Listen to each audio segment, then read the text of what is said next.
Hey guys, welcome back to your channel English study 2.0। तो दोस्तों, आज के इस वीडियो में देखेंगे बहुत ही इंपॉर्टेंट सेंटेंस, जैसा कि आपके स्क्रीन के ऊपर शो हो रहा है कि यह कब तक चलेगा, क्या कहा, यह कैसा रहेगा, मैं तुम्हारा कौन हूँ, तुम होते कौन हो। इसी प्रकार के बहुत से सेंटेंस आज के इस वीडियो में हम देखेंगे। ये सभी हम लोग अपने डेली लाइफ में यूज करते हैं हिंदी में, तो इसको अंग्रेजी में कैसे बोलेंगे आज के वीडियो में हम जानेंगे। तो प्लीज़ वीडियो क्लास तक देखिएगा। चलिए स्टार्ट करते हैं आज के क्लास को। पहला सेंटेंस है आपके सामने, यह कब तक चलेगा। यह कब तक चलेगा, अक्सर ये हम लोग हिंदी में पूछते हैं ना किसी से, तो इसको अंग्रेजी में कैसे पूछेंगे हम? पूछेंगे how long will it go on. क्या बोलेंगे? How long will it go on, मतलब हो जाएगा यह कब तक चलेगा। How long will it go on. ठीक है, आगे बढ़ें।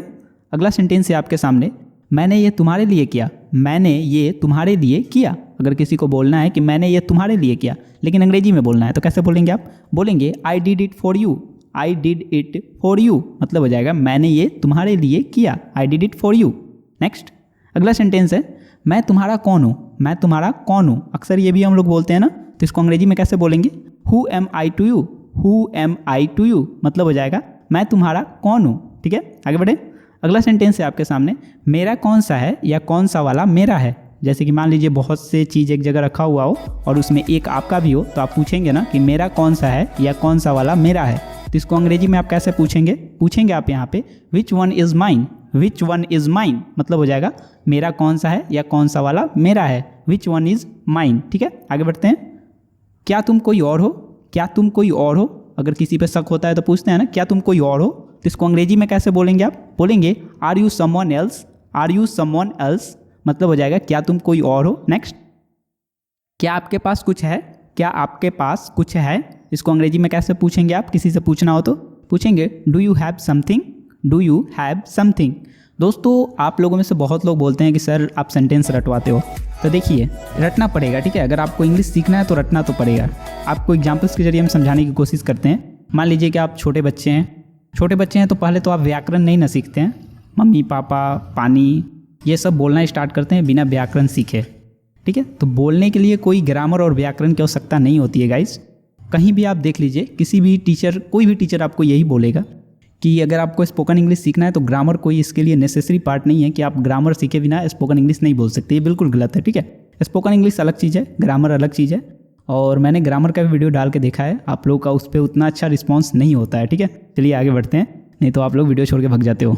अगला सेंटेंस है आपके सामने, हम कैसे आएंगे। हम कैसे आएंगे, अगर इसे पूछना है किसी से कि हम कैसे आएंगे, मान लीजिए आप कहीं पे हैं और वहाँ से आपको आना है, लेकिन आप पूछ रहे हैं कि हम कैसे आएंगे, तो इसको अंग्रेजी में कैसे पूछेंगे आप? पूछेंगे how will come. How will come, मतलब हो जाएगा हम कैसे आएंगे। ठीक है, नेक्स्ट, यह कैसा रहेगा। यह कैसा रहेगा, मान लीजिए कोई सामान खरीद रहे हैं और अपने दोस्त से राय नहीं लेते हैं कि यह कैसा रहेगा, तो इसको अंग्रेजी में कैसे आप पूछेंगे? पूछना हो तो पूछेंगे how will it be. How will it be, मतलब हो जाएगा यह कैसा रहेगा। How will it be. ठीक है, आगे बढ़े।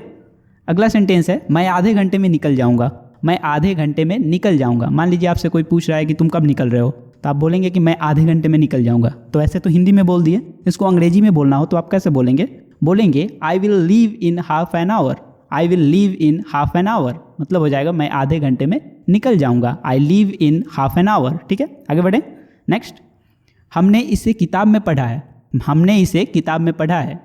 जैसे कि आप कोई बात बोलते हैं तो लोग नहीं बोलता है कि कहाँ पढ़े हो इसे, तो आप बोलते हैं ना कि हमने इसे किताब में पढ़ा है। तो इसको अंग्रेजी में बोलना है तो कैसे बोलेंगे आप? बोलेंगे we have read it in the book. We have read it in the book, मतलब हो जाएगा हमने इसे किताब में पढ़ा है। ठीक है, आगे बढ़ें। नेक्स्ट, सभी लोग होंगे। सभी लोग होंगे, जैसे कोई पूछता है ना कि वहाँ कौन कौन होगा, तो आप बोलते हैं कि सभी लोग होंगे, तो इसको अंग्रेजी में बोलेंगे आप all the people will be there. All the people will be there, मतलब हो जाएगा सभी लोग होंगे। ठीक है, आगे बढ़ते हैं। नेक्स्ट, अपना सिर सीधा रखें। अपना सिर सीधा रखें, तो इसको अंग्रेजी में हम बोलेंगे keep your head straight. Keep your head straight, मतलब हो जाएगा अपना सिर सीधा रखें। नेक्स्ट, क्या कहते हो। क्या कहते हो, जैसे दो दोस्त होता है तो बोलता है ना एक दूसरे से कि क्या कहते हो, तो इसको अंग्रेजी में कैसे बोलेंगे? यूजुअल हम लोग बात कर लेते हैं ना कि क्या कहते हो, तो इसको अंग्रेजी में बोलेंगे व्हाट यू से। व्हाट यू से, मतलब हो जाएगा क्या कहते हो, व्हाट यू से। ठीक है, नेक्स्ट, मुझे गलत मत समझो। मुझे गलत मत समझो, इसको अंग्रेजी में हम कैसे बोलेंगे? बोलेंगे यहाँ पे डोंट गेट मी रॉन्ग। मुझे गलत मत समझो, डोंट गेट मी रॉन्ग। क्या हो जाएगा इसका मतलब? मुझे गलत मत समझो। अगर किसी को बोलना है तो आप बोलेंगे डोंट गेट मी रॉन्ग, ठीक है। देखिए दोस्तों, इंग्लिश जो होती है ना प्रैक्टिस से आती है, प्रैक्टिस करते रहें। अगर आप कोई भी सेंटेंस हिंदी में सोच रहे हैं तो उसको इंग्लिश में भी सोचना स्टार्ट कीजिए कि आखिर इसको इंग्लिश में हम कैसे बोलेंगे, ठीक है। आगे बढ़ते हैं। नेक्स्ट, उसके पास कुछ नहीं है। उसके पास कुछ नहीं है, इसको अंग्रेजी में हम बोलेंगे he doesn't have anything. He doesn't have anything मतलब हो जाएगा उसके पास कुछ नहीं है, ही डजंट हैव एनीथिंग। या आप इसको एक और तरीके से बोल सकते हैं, ही हैज़ नथिंग, ठीक है। ही हैज़ नथिंग, इसका मतलब भी हो जाएगा उसके पास कुछ नहीं है, ठीक है। दोनों सही है, दोनों में किसी एक का यूज आप कर सकते हैं, ठीक है। आगे बढ़ते हैं। अगला सेंटेंस है, यह तुम्हारे लिए मेरा प्यार है। यह तुम्हारे लिए मेरा प्यार है, इसको अगर किसी को बोलना है तो अंग्रेजी में आप कैसे बोलेंगे? बोलेंगे this is my love for you. This is my love for you मतलब हो जाएगा यह तुम्हारे लिए मेरा प्यार है, ठीक है। आगे बढ़े। अगला सेंटेंस है, क्या कहा? क्या कहा? अक्सर आप बोलते हैं ना क्या कहा, तो इसको अंग्रेजी में कैसे बोलेंगे आप? बोलेंगे व्हाट डिड यू से।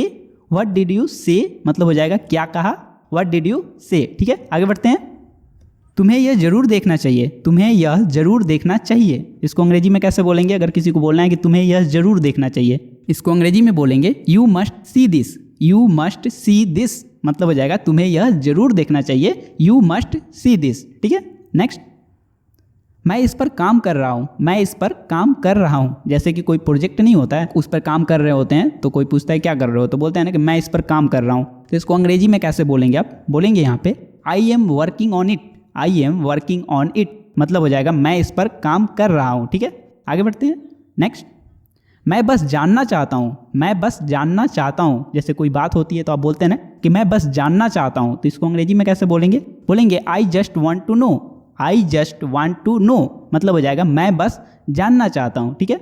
नेक्स्ट, वह इकलौता है। वह इकलौता है, जैसे कोई बच्चा इकलौता नहीं होता है अपने मम्मी पापा का, तो बोलते हैं ना कि वह इकलौता है, तो इसको अंग्रेजी में कैसे बोलेंगे आप? बोलेंगे he is an only child. He is an only child मतलब हो जाएगा वह इकलौता है, ठीक है। आगे बढ़ते हैं। तुम कहाँ से आ रहे हो। तुम कहाँ से आ रहे हो, अगर कोई दोस्त आपका आ रहा है या कोई भी आ रहा है, अगर आप उससे पूछना चाहते हैं कि तुम कहाँ से आ रहे हो, लेकिन अंग्रेजी में, तो कैसे पूछेंगे आप?